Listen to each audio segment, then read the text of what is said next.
અમદાવાદના વિમાન મથક પર ગુજરાતની સમૃદ્ધ સંસ્કૃતિ દર્શાવતી કલાકૃતિઓનું કરાયું અનાવરણ.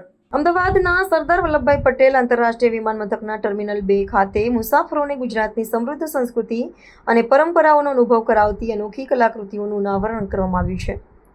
આ નવી પહેલનો હેતુ રાજ્યના સ્વતંત્રતા સંગ્રામ ઉત્સવનો ઉલ્લાસ અને અવિરત વારસાનું પ્રદર્શન કરવાનું છે. આ પ્રદર્શનોમાં સ્વાતંત્ર્યનો વાર્તાલાપ નામનું 350 મીટર લાંબુ એક ભવ્ય ભીંતચિત્ર ખાસ આકર્ષણનું કેન્દ્ર બન્યું છે. પ્રસ્થાન ખંડમાં આવેલું આ ચિત્ર મહાત્મા ગાંધી અને સરદાર વલ્લભભાઈ પટેલને ગુજરાતના પ્રતિકાત્મક દ્રશ્યોની વચ્ચે દર્શાવે છે. આ કલાકૃતિ પિત્તળ અને તાંબા જેવી ધાતુઓનો ઉપયોગ કરીને તૈયાર કરવામાં આવી છે, જે તેની વિશિષ્ટતામાં વધારો કરે છે.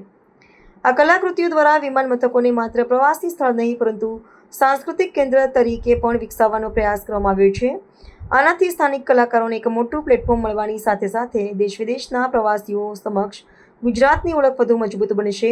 આ પગલું મુસાફરીના અનુભવને વધુ સકારાત્મક અને યાદગાર બનાવશે તેવી અપેક્ષા રાખવામાં આવે છે. પ્રાર્થના સંદેશ ન્યૂઝની તમામ લેટેસ્ટ અપડેટ્સ માટે ચેનલને હમણાં જ લાઈક, શેર અને સબસ્ક્રાઇબ કરો.